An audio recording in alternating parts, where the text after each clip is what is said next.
Abran conmigo, por favor, en Filipenses 3.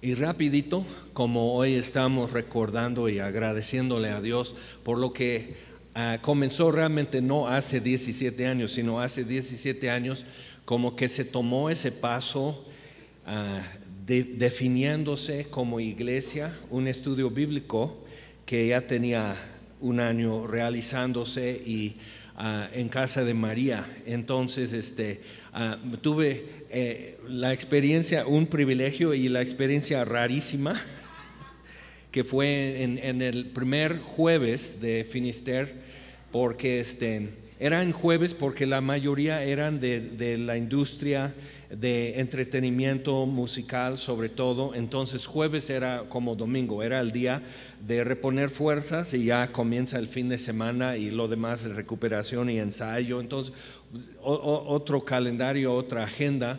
Entonces pude estar, me invitó el pastor Héctor a predicar y a dar mi testimonio, y fue muy tremendo para mí porque Dios estaba realizando cosas en mi vida y en el ministerio en Tehuacán y en todo México que yo había esperado ya mucho tiempo, y eso fue ya hace un tiempo.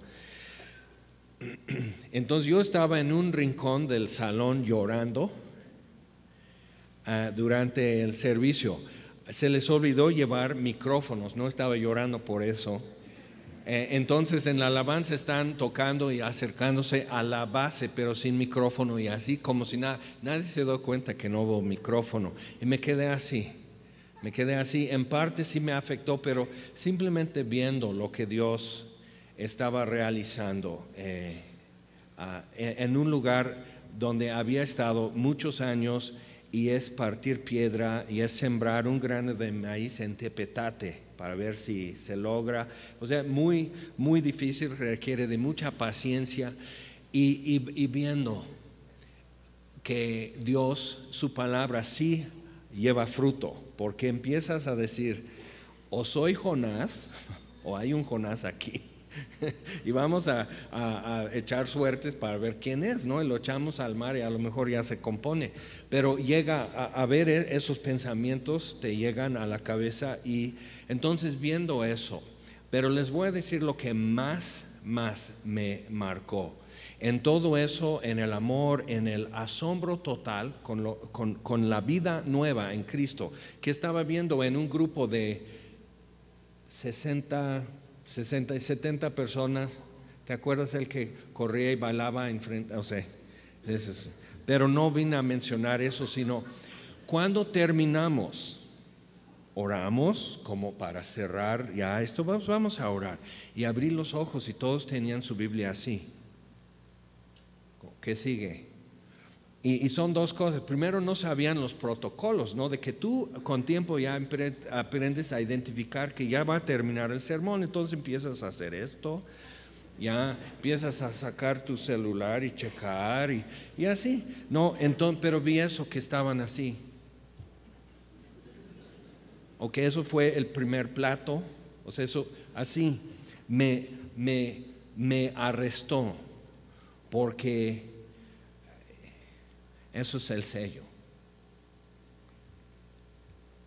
es el conecte que Dios hace con la gente, es en su palabra. Y ver eso, que no hay fin para eso, no tengo nada más importante que hacer.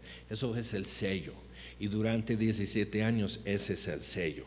Si querías saber otra cosa, la música no es el sello.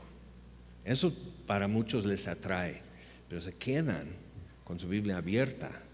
Eso es el sello, ¿ok? Entonces, Filipenses 3. Hoy tenemos que brincar mucho en historia, saltar de un lado a otro. Vamos a estar en 3 lugares en la Biblia: en 1 de Samuel 17, aquí en Filipenses 3 y en Mateo 26. Pero vamos a comenzar aquí en Filipenses para ver para qué corría, para qué se esforzaba, para qué aguantaba lo que aguantaba, qué es lo que le mantenía a Pablo durante veintitantos años, quizás más de 30 años de predicar a Cristo crucificado, sufrir las consecuencias, pero también ver el fruto de predicar así. Entonces él está animando a los filipenses, él está escribiendo esto desde la cárcel, está animando a los filipenses que no se preocupen mucho por él, no dejen de orar, pero no se preocupen mucho. Pero dice, por lo demás, o sea, ¿qué otra cosa les puedo decir que les puede servir a ustedes? Por lo demás, hermanos, gozaos en el Señor. A mí no me es molesto el escribiros las mismas cosas, y para vosotros es seguro. Guardaos de los perros, guardaos de los malos obreros, guardaos de los mutiladores del cuerpo.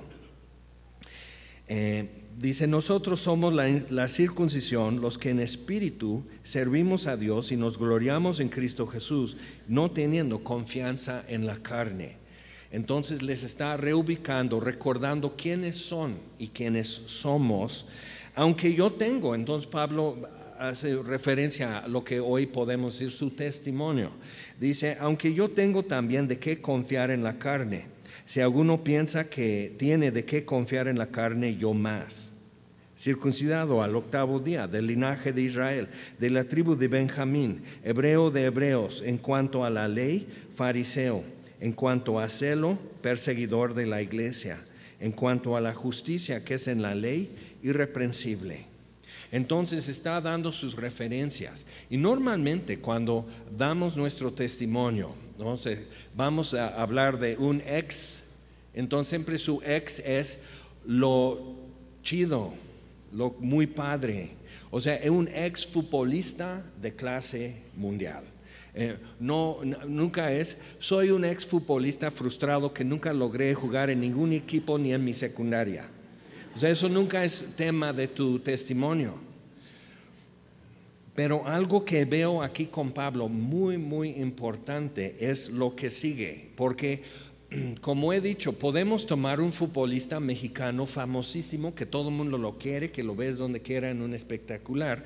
Y si él viniera a dar su testimonio, si llegara a recibir a Cristo y Cristo está en su vida y descubre vida eterna y perdón y gracia de Dios, si él viniera a dar su testimonio, no cabe en la gente. Si su jardinero viniera a dar su testimonio, solo podrías invitar a un jardinero. Oye, ¿quieres oír el testimonio de un jardinero de alguien importante y famoso? Entonces, las referencias que tenemos nosotros, lo que nos llama la atención y lo que nos detiene para pensar y poner atención, siguen siendo las mismas. Pero mira lo que dice versículo 7: pero cuántas cosas eran para mí ganancia, o podemos decir ganancia para mí. Muchas veces en un testimonio, ven a escuchar el testimonio de uno que era adicto a heroína, que golpeaba a su esposa, que robó, asaltó, blasfemó. O sea, ven a escuchar eso y todos están, oh, sí se ve que va a estar puro heavy metal ese testimonio. Entonces, pero aquí Pablo está diciendo, ¿quién diría? Ok, yo terminé mi carrera, me titulé en tal institución. Y piensa tú en el lugar, en el centro educativo a nivel superior de más prestigio, importancia, que te da más puertas abiertas y más nivel, por decir más oportunidades. Y dice Pablo, eso tuve. Ok, de buenos antecedentes en cuanto a la ley, fariseo. O sea, viviendo seriamente, llevando las escrituras consigo. Los fariseos tenían lo suyo y Jesús lo señaló, pero nosotros somos los fariseos del siglo XXI, en el sentido de que creemos que lo que diga la Biblia en cada versículo vale la pena saber, entender y vivir. ¿Ok? Entonces por eso, o sea, y Pablo dice en cuanto a la ley, fariseo, o sea, sinónimo con alguien que toma en serio la eternidad, la existencia y presencia de Dios en su vida en todos los aspectos, y que la palabra de Dios rige en cuestiones de fe y conducta. ¿Sí o no? Entonces somos fariseos. Y dices, pues ya me ofendiste. Espérate. Entonces, es muy importante ver eso, que Pablo está hablando de las cosas buenas, buena familia, buen como un patrimonio que recibió. Sabía de dónde venía, de la tribu de Benjamín, hebreo de hebreos, que quiere decir que en la mesa, cenando, no como ceremonia, sino su idioma que hablaban en la cocina era hebreo, no arameo o griego o algo así, sino que habían conservado su identidad cultural, nacional, religioso, familiar, etcétera, todo bien, no disfuncional en nada. Y todos nosotros somos disfuncionales en algo, y si no en 100 cosas. Entonces, todas las cosas que eran para mí ganancia, eran una ventaja, que era ayuda, que era bello, hermoso realmente. Las he estimado como pérdida por amor de Cristo. Y esto nos está diciendo entonces, ¿por qué perdería esto voluntariamente, gozosamente? Perdería lo que era bello, bueno, de ventaja, útil, deseable. No una adicción, sino vivir bien, pensar bien. Y todo lo demás, o sea, conducirse de un modo correcto y estimable y respetable entre la gente. Después a los corintios está diciendo, nosotros somos como locos para el mundo. Nos ven como payasos, nos ven como gente que no entiende nada, que no tiene nada, que somos moribundos, o sea, ya estamos para morir y por eso no nos importa el mundo. O sea, él dice, así nos tienen ya en un cajón. Cuantas cosas eran para mí ganancia, las he estimado como pérdida por amor de Cristo, y ciertamente aún estimo todas las cosas como pérdida por la excelencia del conocimiento de Cristo Jesús mi Señor. Entonces, si te gusta marcar tu Biblia, márcala aquí y escribe aquí en tu mano, no tengo nada más importante que hacer. No tengo nada más importante que hacer. Si estás de acuerdo con Pablo, ciertamente aún no está diciendo, bueno, sí, a veces me gustaría entrar otra vez en Jerusalén y estar con mis cuates antes en el Sanedrín y saludarles y tomar un café y recordar esos viejos tiempos. Dice, no lo extraño para nada, para nada. Estimo todas las cosas como pérdida, como si hubiera un incendio en un centro comercial. El humo afecta a la ropa en una boutique de marca. Esa ropa ya no la pueden vender tan igual, es pérdida. Entonces la venden a costo, a menos costo. Es puro tratar de rescatar algo de lo que es una pérdida nada más. O pasa una inundación en un lugar y daña muebles o daña una librería, la humedad, y pues eso ya casi te lo dan a precio regalado. Entonces aún estimo todas las cosas como pérdida por la excelencia del conocimiento de Cristo Jesús mi Señor, por amor del cual lo he perdido todo. No lo extraño, lo tengo por basura para ganar a Cristo. Lo tengo por basura. Alguien que tira su basura, cáscara de huevo, cáscara de naranja, cáscara de piña, ya está fermentándose el pellejo del pollo, porque por la grasa y todo, pues 2-3 días después, y ya está así, dices, ojalá pase hoy el carro de basura, porque ya tenemos las bolsas amarradas y en el patio, más lejos de la puerta y de la ventana y todo, dices, ya que pase el carro. ¿Quién en sus 5 sentidos abriría esas bolsas de basura y decir, ay, pero es que esta naranja fue tan sabrosa que voy a sacar la cáscara de esa naranja y estar recordando lo de antier cuando me comí esta naranja? ¿Me explico? Dice, lo tengo por basura para ganar a Cristo. Tengo algo mejor que estar haciendo, saboreando, mirando, escuchando, tocando con mis manos y ser hallado en Él. Y eso es el objeto de Pablo. Eso nos explica por qué está dispuesto y hasta ansioso de perderlo todo a cambio de esto. Eso nos explica, porque son buenas cosas. La naranja que comiste antier fue buena. La cáscara no te sirve, no la vas a guardar, no la vas a enmarcar, no la vas a tener en tu sala de trofeos. Esa es naranja número 323 que yo comí en mi vida, que compré y mira, y te la das todo, viene de Veracruz, por Nautla. Ok, entonces no lo harías.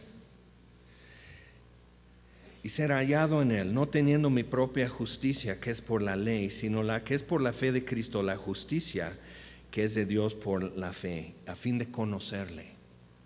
Entonces, hablamos correctamente cuando decimos, yo conocí a Jesús en 1975.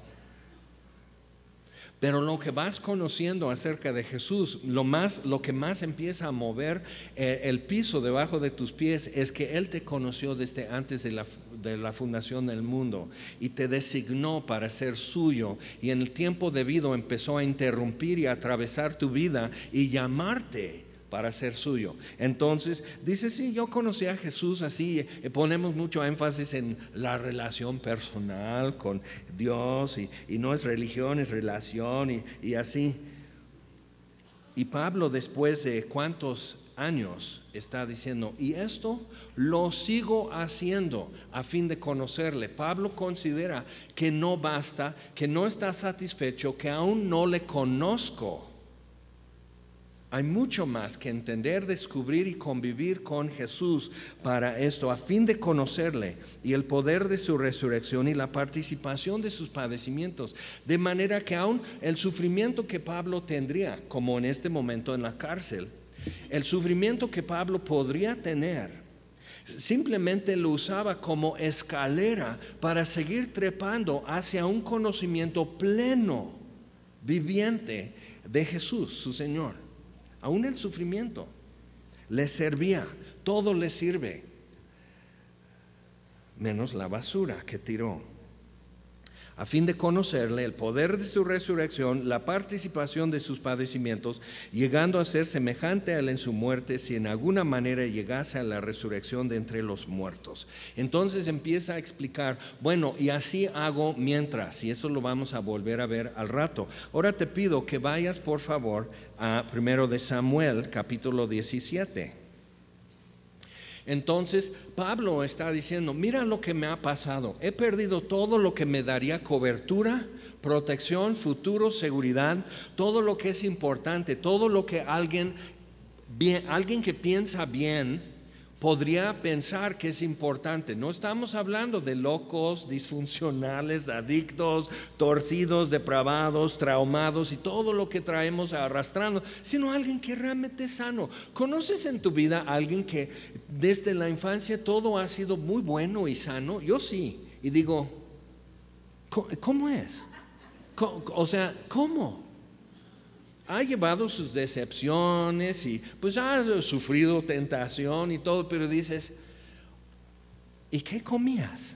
O sea, ¿qué? Entonces, es muy importante para nosotros ver eso. Pablo viene de algo muy sano, muy estable, muy bueno. Entonces era útil, era importante, le daría seguridad, le da estabilidad, ubicación en su presente, sabe de dónde viene, dónde está y a dónde va. Y precisamente sabiendo según él todo eso, Jesús se le atraviesa y le tira de su caballo a Saulo de Tarso y dice, ahora párate, no termino contigo todavía, párate, te voy a decir lo que vas a sufrir conmigo. La comunión, la coinonía de mis padecimientos. Pablo, te voy a dar el privilegio de sufrir conmigo y llenar y perfeccionar los sufrimientos, los padecimientos míos en mi cuerpo. Alguien tiene que ser la espalda del cuerpo de Cristo que lleva los azotes que aún están cayendo. Alguien tiene que llevar eso. Ven. Y él dice, voy. ¿Qué es eso? Pablo, ¿qué se te ocurre? Llévalo más bajito. No seas tan radical, Pablo. Estás loco. Sí, estoy loco. Y en algún momento de tu vida es muy importante que te puedan decir eso.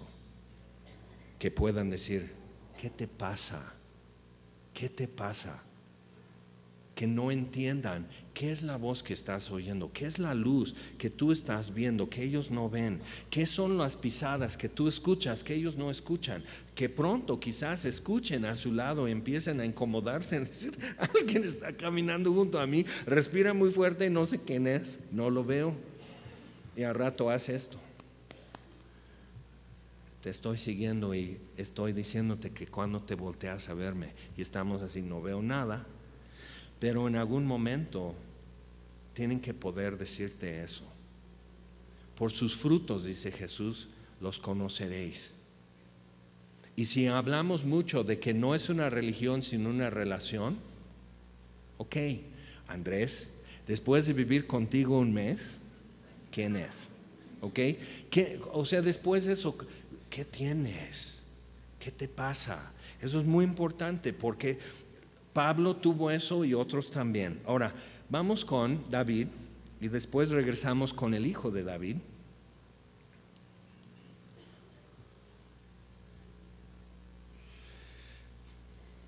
Versículo 1, capítulo 17, primero de Samuel. Los filisteos juntaron sus ejércitos para la guerra y se congregaron en Soco, que es de Judá, y acamparon entre Soco y Azeca en Efes Damim.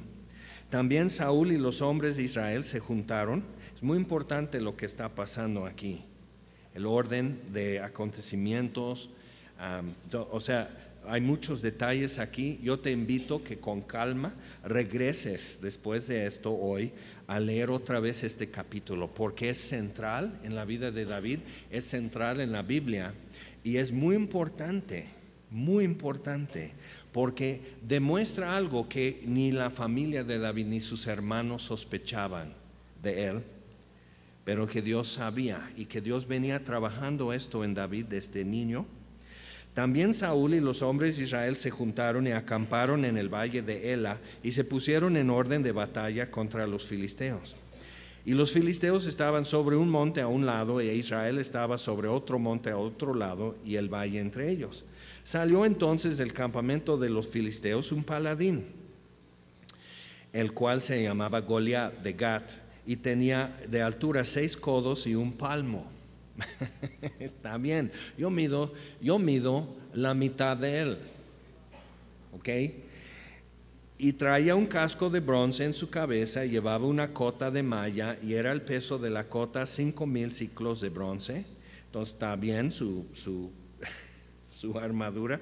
Sobre sus piernas traía grebas de bronce y jabalina de bronce entre sus hombros.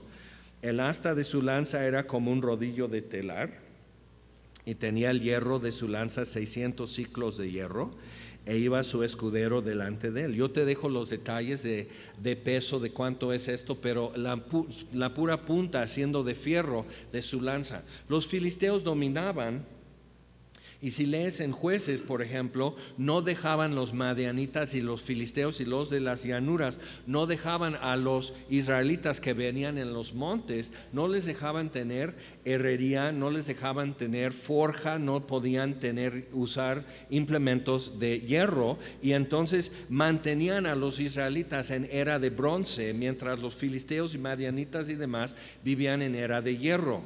Entonces, desde para hacer ropa con agujas de fierro y no de bronce, para medicina, para agricultura, para todo eso y demás, o sea, simplemente llevas mucha ventaja, pero a la hora de ir a guerra, hierro dobla bronce, entonces se agarran con espadas y el otro está doblando tu espada, dices, ok, tengo mi extra, en eso ya te mató, y la armadura y todo va a ser superior. Y se paró, versículo 8, y dio voces a los escuadrones de Israel, diciéndoles, ¿para qué os habéis puesto en orden de batalla? Muy buena pregunta, porque no venían con la intención de pelear, venían simplemente como respuesta al desafío, pero no tenían un plan, no tenían dirección. Tenemos que ir captando eso. Vuelve a leer esto con calma y permite que Dios te enseñe unas cosas que quizás estén pasando en tu vida, pero vamos a ir corriendo en esto. Dice, ¿no soy yo el filisteo y vosotros los siervos de Saúl? Escoged de entre vosotros un hombre que venga contra mí. Y si él pudiere pelear conmigo y me venciere, nosotros seremos vuestros siervos. Número uno en esto es que el enemigo nunca te pone las cosas justas. Nunca la propuesta del enemigo es, ok, vamos así, mano shota, él siempre va a traer una herradura en el guante, él siempre va a meter trampas, no juega según las reglas, no le importa. Y tienes que captar eso. A Goliat no le importaba, le gustaba el poder llenarles de miedo, ¿ok?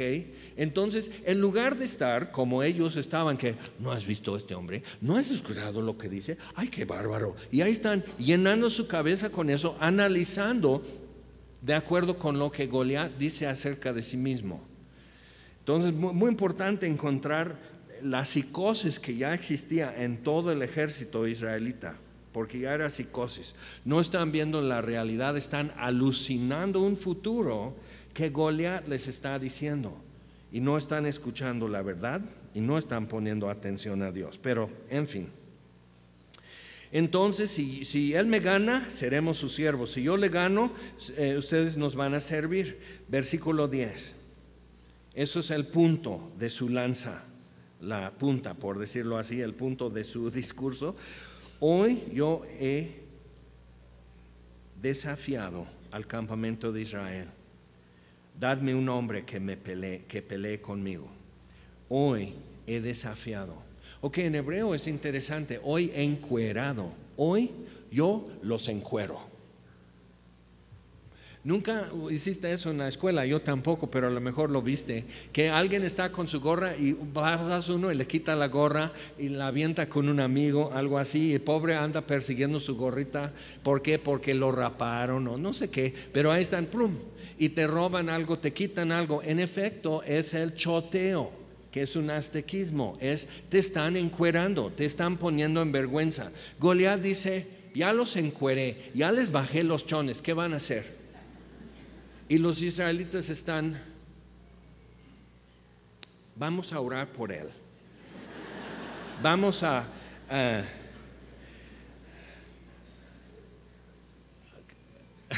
no saben qué hacer. Han enfrentado ya enemigos, pero no saben qué hacer. Y en tu vida puede haber un momento al cual tú llegas y no sabes qué hacer. Y la cosa está muy, muy amarrada y no la ves para salir de ahí.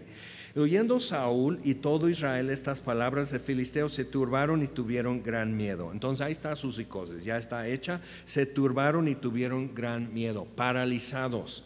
El miedo siempre te va a dibujar un futuro, te va a escribir así tu libreto y tu guión para tu película, va a escribir un futuro que no puedas soportar, que no puedes ni siquiera contemplar. Eso es lo que el miedo va a hacer. Y David era hijo, quítame el reverb, qué feo, pobre gente que ya escucha eso 2 veces, es bastante. David era hijo de aquel hombre efrateo de Belén de Judá, cuyo nombre era Isaí, el cual tenía 8 hijos. David es el menor, y en el tiempo de Saúl este hombre era viejo y de gran edad entre los hombres, y los 3 hijos mayores de Isaí habían ido para seguir a Saúl a la guerra. Y los nombres de sus 3 hijos que habían ido a la guerra eran Eliab, el primogénito, el segundo Abinadab y el tercero Sama, y David era el menor. Ahora, en el capítulo anterior, David toca su arpa con Saúl, y en temporadas que él está con su depre y sus diferentes asuntos personales, que él peleando sus batallas y no las batallas de Dios, estaba muy mal Saúl, pues se componía con la música de David. Pero en este tiempo había regresado a casa de su papá. Ok, versículo 16, venía pues aquel filisteo por la mañana y por la tarde, y así lo hizo durante 40 días, 6 semanas. En 6 semanas puedes dejar de fumar, puedes aprender un nuevo hábito, puedes empezar a salir a correr, a caminar, ir al gimnasio. En 6 semanas se te vuelve un hábito que tú lo pides esa rutina. Ellos ya hicieron el hábito de estar con miedo y paralizados con ese miedo. Entonces Isaí envía a David a llevar cosas a sus hijos. Vamos a pasar, léelo con más calma porque todo esto vale la pena meditar y pensar. Es historia, no es un mito, porque incluye cosas que no tienen ningún valor incluir a menos que sea historia. Simplemente nos muestra la vida familiar de aquellos tiempos. No es un mito como hasta algunos judíos tienen a David como una figura mitológica. Versículo 25, David está oyendo que eso es lo que todos están tuiteando en las líneas y en los escuadrones, y así están agrupados, y cada tribu y todo el ejército y todos están tuiteando fotos de Goliat. Su Instagram. No inventes. Increíble. Versículo 25, cada uno de los de Israel decía, cada uno, ya estaban todos infectados con eso. Cada uno decía, ¿no habéis visto a aquel hombre que ha salido? Pues ¿quién no lo iba a ver? Medía 9 codos, o sea, por favor, 6 codos. En fin, ¿no habéis visto a aquel hombre que ha salido?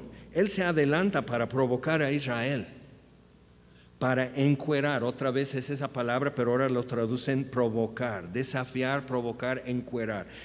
Pues todos están ya encuerados. O sea, ya llevamos 6 semanas con esto.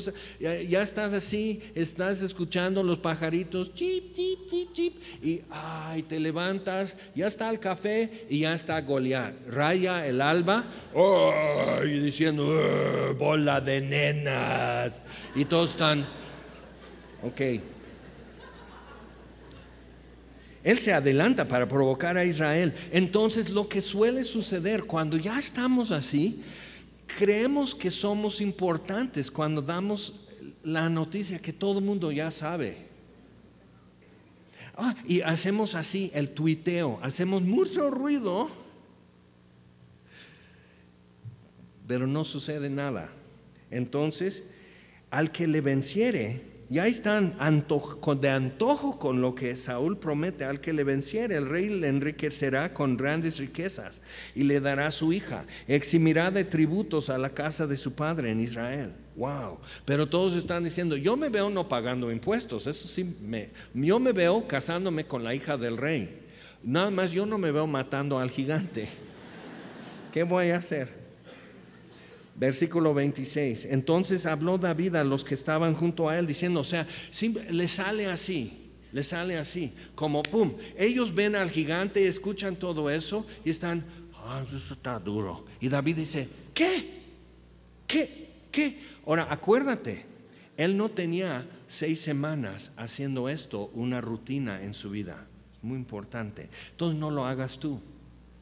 Tú puedes venir, él estaba ocupado, tampoco estaba en el Twitter, allá en los montes de Judá, cuidando las ovejas de su papá y manteniéndose al día con sus hermanos en su psicosis que tenían. Entonces, ¿qué harán al hombre que venciera a este filisteo y quitare el oprobio de Israel? Él lo está viendo así, el oprobio, no se está poniendo en vergüenza. Dice, porque ¿quién es este filisteo incircunciso? Tenemos que hacer las preguntas correctas para recibir la respuesta que necesitamos. Entonces, ¿quién es él? Pero solo el que sabe quién es puede preguntar quién es aquel. Ahora, el filisteo Goliat tiene mucha seguridad en quién es él. No soy yo el filisteo, o sea, yo represento y hablo por todos los filisteos.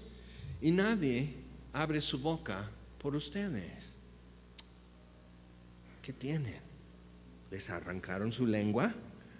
Saquen el chupón, contéstenme. Entonces vergüenza y vergüenza y vergüenza. ¿Quién es este filisteo incircunciso para que provoque a los escuadrones del Dios viviente? Y es muy fácil para nosotros decir, ¿y ustedes? O sea, reiterar lo mismo que dice el filisteo. ¿Por qué son cobardes? ¿Por qué son inútiles? No sé. Bueno, es que, o sea, entonces simplemente estamos nosotros firmando al margen de este desafío, que estamos de acuerdo con el desafío. Entonces, no, ¿quién es? ¿Qué? Para que provoque a los escuadrones del Dios viviente. Y el pueblo dice, no, pues así se hará al hombre que le venciere. Y David dice, ¿y luego? Y entonces su hermano escucha, y es muy importante esto, porque su hermano está en esa vergüenza. Eliab, el primogénito, y ve su escuincle, su hermano bebé, viene diciendo esto, hablando como el único hombre presente. Y se encendió en ira, versículo 28, contra David y dijo, ¿para qué has descendido acá? ¿Y a quién has dejado aquellas pocas ovejas en el desierto? Yo conozco tu soberbia y la malicia de tu corazón, que para ver la batalla has venido. Yo que David diría, ¿la qué? ¿Ver la batalla? ¿Cuál batalla? ¿A qué horas va a ser? Oh, qué bueno que llegué a tiempo. Déjame ir rápido, voy por un Gatorade y así. Se me olvidó mi camiseta, no. David respondió, ¿qué he hecho yo ahora? Entonces igual, de repente nos abre una ventana a la dinámica. Entonces, otra vez David no es una figura mitológica, sino un muchacho que es el menor de 8 hermanos y el mayor es mucho mayor y lo trae así. Pero entonces él sigue y otra vez esto. Cuando Dios me llamó a México, yo andaba haciendo esto, no tan chido como David, pero hablaban de misiones y yo decía, pues sí, pues ¿por qué nadie va? Hablaban de México, digo, es que hay que ir a México, ¿por qué nadie va? Y nunca, ni así, ni de lejos, imaginaba que Dios me estaba diciendo, hasta que alguien me dijo, bueno, tú ya sabes español. Y yo así, literal me dejó sin palabras, o sea, me quedé así y siguió el convivio y más té orgánico y galletas horribles orgánicas que no saben a nada. Entonces así todos muy hippie, así todos así hablando, cambió el tema, siguen hablando de Dios, del rapto, de la iglesia, de cosas muy difíciles y misteriosas en la Biblia, cosas muy obvias en la Biblia, pero yo así, cachetada, así, wow, así me dejó. Entonces, pero a David no, por eso digo, eso sí fue chivo. Él llegó al punto y se mantuvo al punto y siguió hablando, pero fueron oídas las palabras de David y lo comentaron a Saúl. Quiere decir que eso no duró 5 minutos, sino que él está. ¿Y qué está haciendo David? ¿Quién es él? Está revistiendo a sus compañeros israelitas y se te cayeron los chones, ya sé, pero mira, ¿sabes qué? Mira, te hago casita, componte. O sea, pero en buen plan. Él no está avergonzado de verlos en vergüenza. Por eso él tenía que ser rey. Pero ni él lo sabe. Y eso creo es algo muy atractivo que encontramos en David, que él no se imaginaba en ese papel. Simplemente está al 100% aquí, donde está, pero camina delante de Dios y en esta situación ya está caminando.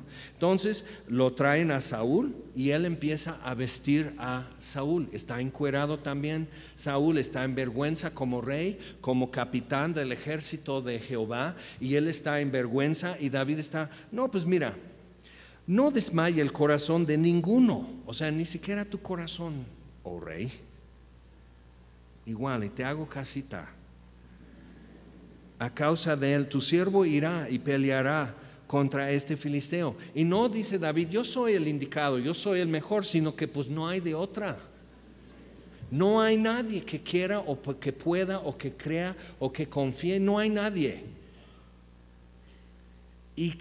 Y mira, y tienes que saber que Dios te puede estar usando y enviando y utilizando y mandándote a hacer cosas que tú dices, no, pero hay 7 o 8 mejores que yo más. O sea, como que la traen todo bien, no disfuncional y todo eso, todo bien. No tienen miedo, no tienen soberbia, o sea, ejemplares. Y Dios dice, ya sé, pero ¿sabes qué? Se nos hace tarde, Jaime, por favor, ¿puedes ya hacer algo como yo te digo y no discutir? Y Saúl empieza a decir, mira, para que tú estés como nosotros, Saúl le quiere desanimar. No podrás tú ir contra aquel filisteo para pelear con él, porque tú eres muchacho y él un hombre de guerra desde su juventud. Entonces David pudo haber dicho, bueno, el más alto entre todos nosotros, rey, eres tú. Y tú has sido hombre de guerra desde la juventud. O sea, ¿qué onda? Pues ya, ¿no? Mira, o sea, vamos a orar por el rey. Está agüitado. Vamos a orar por él y junta a todos los así que vamos a orar por él y que se anime, que esto, o sea, David está así y están enfrentando las cosas como vienen. Entonces David dice, lo único que sé es esto, lo único que yo sé hacer es esto, cuidar ovejas de osos y leones. Lo único que yo sé hacer es estar solo para hacerlo y no rodearme de mucha gente y hacer un equipo y sentirme ya muy bravucón porque ya tengo a muchos alrededor y ahora sí saco el pecho y desafío como el filisteo. Entonces le explica todo eso. Saúl, versículo 38 dice, vamos a intentarlo. Saúl queda inspirado por David y Saúl vistió a David con sus ropas. ¿Para qué sus ropas, no? Y puso sobre su cabeza un casco de bronce, me lo imagino así como una cubeta, y David así, y se mueve y él así, pobrecito, y le armó de coraza, y ciñó David su espada sobre sus vestidos y probó a andar porque nunca había hecho la prueba. Y dijo David a Saúl, yo no puedo andar con esto porque nunca lo practiqué. Y David echó de sí aquellas cosas, se encueró. Iba con su túnica y sus sandalias. Eso es todo lo que sé usar. Y dice, y tomó su cayado en su mano y escogió 5 piedras lisas del arroyo, las puso en el saco pastoril y en el zurrón que traía, y tomó su honda en su mano y se fue hacia el filisteo. Así, bueno, entonces a lo que te truje, vamos. Y muy importante con eso, porque él entonces dice, yo no puedo ir, al filisteo no le voy a engañar, pero no quiero ni siquiera engañarme a mí mismo, disfrazándome como el rey Saúl. Que si yo me pongo esto, que si yo me pongo el no sé qué onda eso de Iron Man, ves que nomás chiflaba y ya está así, y ahora sí aguanta todo. Y cuando no, le hacen así como trapito, así, y pobrecito no aguanta nada, no resiste. Y David, sí, ahora, si me pongo esto, ya tengo la fuerza. David ya iba vestido y por eso pudo quitarse y decirnos así como psicológicamente encuerado, porque sí estaba vestido. Entonces tienen su diálogo tremendo. Imagínate, este es un rudo, este es un grosero, este es uno que ya mató cuánta gente hasta con sus manos nada más. Este no le importa nada y todo el mundo está acostumbrado a tenerle miedo. Leí un comentario muy interesante que este síndrome que causa ese tipo de gigantismo tiene consigo que no ven muy bien de lejos. Y por eso su escudero tenía que ir delante de él. No era nada más para pasarle más cartuchos o algo así, sino realmente ayudarle. Y él mano a mano es donde iba a ganar. Y en un ejército, cuando todo está moviendo alrededor, él no va a poder orientarse bien. Entonces lo que a él le conviene es mano a mano. Y tu adversario siempre va a escoger los términos de enlace y de enganche contigo que le convengan. Pero mira lo que pasa. Dice, versículo 43. Y dijo el filisteo a David, ¿soy yo perro para que vengas a mí con palos? Y maldijo a David por sus dioses. Vienes a mí con palos. Y tenemos que hacer así un salto a siglos en el futuro. Cuando arrestan a Jesús en Getsemaní y él dice, como contra un ladrón vienen con palos. Estuve todos los días en el templo. ¿Por qué de esta manera? O sea, ¿qué temen? ¿Qué al revés? Pero es el hijo de David y tenemos que ver que sí hay una relación, lo que pasa. Entonces, y ahí empiezan con su diálogo así de artes marciales y así. Y David dice, mira, versículo 45. Tú vienes a mí con espada y lanza y jabalina. David ve la realidad, no declaró, no canceló la espada, canceló que se le clave la espada en la vaina, que se doble como fideo su lanza, declaró. No, tú vienes a mí con espada y lanza y jabalina, ya te tomé la medida, sí, ya hice cuenta, inventario de lo que traes, y sí. Mas yo vengo a ti en el nombre de Jehová de los ejércitos. Entonces David venía vestido de algo. Se llama en el Salmo 91 la sombra del Omnipotente, el abrigo del Altísimo. Venía bien vestido. Yo vengo a ti en el nombre de Jehová de los ejércitos, el Dios de los escuadrones de Israel, a quien tú has provocado, o sea, a quien tú has encuerado. Goliat, no sabes en qué líos te has metido. ¿Por qué le encueraste a Dios? A él no le quitas la gorra y la avientas para allá con tus amigos. Dios nomás así. Él tiene 1000 gorras más y simplemente va a hacer esto, ¡pum!, en tu cabeza y te quedas así. Entonces, o sea, no, Goliat, tú tienes problemas. Y no es así, sino, y Jehová te entregará hoy en mi mano. Yo te venceré y te cortaré la cabeza y daré hoy los cuerpos de los filisteos a las aves del cielo y a las bestias de la tierra. ¿Cómo lo sabe David? Porque está en la sombra del Omnipotente, está tan así con Dios que Jehová está a mi diestra. Él escribe, no seré movido. Él sabe, él ha caminado con Dios en otras situaciones, sabe lo que Dios puede hacer hoy y tiene que hacer. ¿Por qué? Y sabrá toda esta congregación que Jehová nos salva con espada y con lanza, porque de Jehová es la batalla y Él os entregará en nuestras manos. Y lo demás no lo sabes. Pero un detalle, versículo 51, empieza a caminar hacia Él, el escudero va adelante, quizás no vea Goliat, quizás vea perfectamente bien, pero otra cosa, David corrió hacia él. David decidió dónde iba a hacer el enlace. Él decide dónde toma batalla. Eso es muy importante también. Y muchas veces estamos a la defensiva contra el adversario, dejando que él escoja el momento y el lugar de conflicto. Y no es obligatorio. Tú puedes escoger eso, tú puedes correr hacia él, puedes estarte quieto y esperar. Lee tu Biblia y vas a ver muchos ejemplos de eso. ¿Te acuerdas que él escoge 5 piedras lisas del arroyo antes de salir contra Goliat? Pues había otros 4, uno o hermano o hijo de él y otros 3. Había en total 5 gigantes entre los filisteos. Y David sabe una cosa, bueno, voy a tumbar y ya vienen a desquitarse sus hermanos, primos y demás. Entonces David pensaba que esto puede durar más. Hoy no es definitivo, es épico hoy. Este capítulo 17 aquí en 1 de Samuel es épico, pero no es definitivo porque todavía quedaban filisteos y hacia final de su vida David tiene que enfrentarlos todavía. Pero tenía 4 piedras más por sí. Tenía que hacerlo ese día. Muy importante. Ok. Vamos ahora a Mateo 26.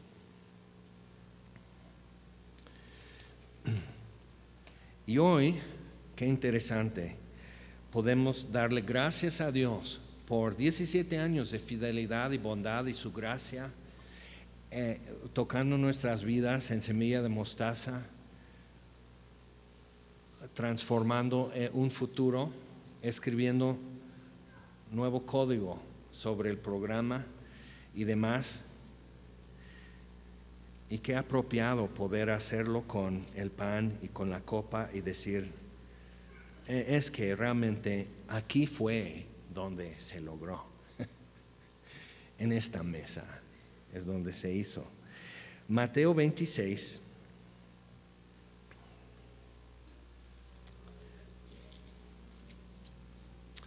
Y tenemos que captar varias cosas con esto. Y nomás así, igual, lee con calma Mateo 26 y 27. Y ve leyendo y saboreándolo. Camina a Getsemaní, estate en Getsemaní, ve a la casa del sumo sacerdote, ve con Pilato, pasa un rato ahí. Dios te va a enseñar muchas cosas que necesitas captar. Como Pablo dice, a fin de conocerle y ser hallado en él. Jesús se encuera en Juan 13, quita su manto, que era la dignidad de un hombre. Sería como hoy en algunos pueblos, un hombre hasta con el sombrero come, quita el sombrero así rapidito pasando frente a una iglesia. Pero si tú le haces eso a un hombre quitando su sombrero, te vas y recoges su sombrero y otra vez. Entonces él se quitó su manto y empezó a lavar los pies de sus discípulos, vulnerable, expuesto. Se encueró, por decirlo así, o sea, quitó lo que podía mantener protección, distancia, respeto, esas cosas que nosotros igual diario nos ponemos y lo llevamos frente a nosotros y alrededor de nosotros todo el día. Y él lava los pies de sus discípulos y en un par de horas, con sus pies limpiecitos en Getsemaní, se echan a correr y lo dejan solo, pero con pies limpios. Y necesitamos ver estas cosas en Jesús. Necesitamos ver eso. Por eso, lee la riqueza que hay en tu Biblia. Cuenta el camino de Dios en tu vida, leyendo esto en tu vida, en tu Biblia. Ok, entonces, él orando, acompáñenme, me siento vulnerable, me siento solo, acompáñenme, se duermen. En fin, vienen por él, versículo 47, Mateo 26, 47. Vino Judas, uno de los 12, con él mucha gente con espadas y palos de parte de los principales sacerdotes y de los ancianos del pueblo. Y puedes cotejar entre los 4 evangelios, puedes saber que Lucas menciona el detalle que Jesús sudando sangre en el extremo de su angustia. Alguien se fijó de sus discípulos, alguien vio eso y lo pudo contar a Lucas, y Dios pudo mostrarle a Lucas, apunta a este detalle, es un detalle importante, otra vez, que se vio de Jesús que era humano, se vio, y lo podían poner la mano y tener la mano húmeda con su sangre así, tocándole el pecho. Cuando lo arrestaron, ya estaba sangrando.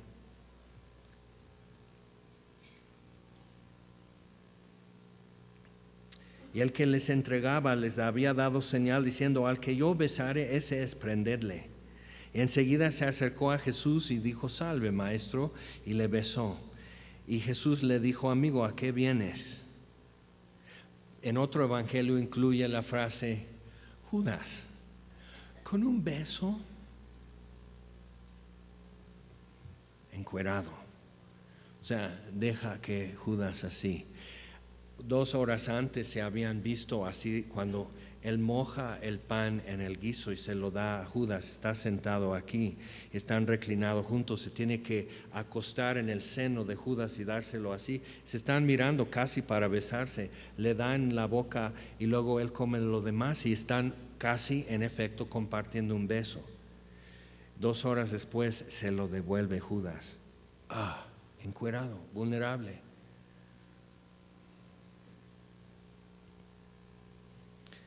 Es el hijo de David, y Jesús vino al mundo sin disfrazarse, sin cobertura, sin armadura, sin arma en la mano. Pábilo que humeare no apagará, no alzará sus voces en las calles. O sea, vino así, sin armadura, sin arma, para vencer. ¿Cómo lo va a poder hacer? Entonces se acercaron, echaron mano a Jesús, le prendieron. Pedro, mi gran amigo Pedro y el tuyo también, Pedro dice, esa hora y tan torpe que no sabe ni siquiera usar una espada. Entonces hace así como si fuera machete, como si fuera a cortar mazorca, pobrecito, y le quita la oreja. Y me imagino a Jesús: Pedro, no interrumpas. Pedro, estate. Versículo 53. ¿Acaso piensas que yo no puedo ahora orar a mi Padre y Él no me daría más de 12 legiones de ángeles? Y dejó su arma y su armadura en el campamento, como hizo David. Ya les dice, versículo 55, ¿cómo contra un ladrón habéis salido con espadas y con palos para prenderme? Cada día me sentaba con vosotros enseñando en el templo y no me prendisteis. Entonces sucede, lo llevan con los sumos sacerdotes, le vendan los ojos, le bofetean, profetiza, ¿quién te golpeó? ¿Quién te golpeó? Lo llevan con Herodes, igual, lo escarnecen, se burlan de él, le golpean. Lo llevan por fin con Pilato. Pilato pues dice, esto no, ese es Galileo, él va con Herodes. Pero Herodes dice, no, pero el asunto es de ustedes. Entonces va con ustedes y Pilato dice, yo no encuentro nada en él. Tienen ese diálogo donde él dice que es verdad, cuando Jesús dice, si mi reino fuera de este mundo, los míos me defenderían. Pero he venido a dar testimonio de la verdad. Y Pilato se queda así, ¿qué es la verdad? ¿Qué? Entonces, lo azotan, le quitan su ropa, lo visten con púrpura, se hincan delante de él los soldados romanos, lo coronan con espinas, lo crucifican. Y todo el mundo que podía pasar podía ver que Jesús tenía ombligo, que nació de una mujer, que tuvo que crecer como un niño crece y ser que alguien sostuviera su cabeza para que él pudiera amamantar, encuerado. Y como llegó al mundo encuerado, del mundo salió encuerado, así, tan expuesto y vulnerable, tan terrible es esto. Pero otra vez, ¿qué onda? ¿Y sabes qué? Van a haber Pilatos en tu vida, van a haber Saules. Porque Saúl al final, después de matar al gigante, Saúl dice, oye, ¿de quién eres hijo? Y entonces todos están diciendo, ¿de quién eres hijo? A ver, profetízanos, a ver, demuéstranos que los ladrones en la cruz, oye, ¿de qué sirve ser hijo de Dios? Si no, en el mero momento de necesidad no puedes hacer nada. Pues ¿de qué sirve? ¿Qué onda contigo? ¿De quién eres hijo? Y te van a estar diciendo también a ti, ¿quién eres? ¿De dónde vienes? ¿Quién te autorizó? ¿En nombre de quién te presentas en esta situación? ¿Cómo vas a poder salir de esto vivo? Y te van a estar diciendo lo mismo, ¿ok? Pero puedes ver a David, o aún mejor puedes ver al hijo de David y decir, pues se hace así, así y así se hace.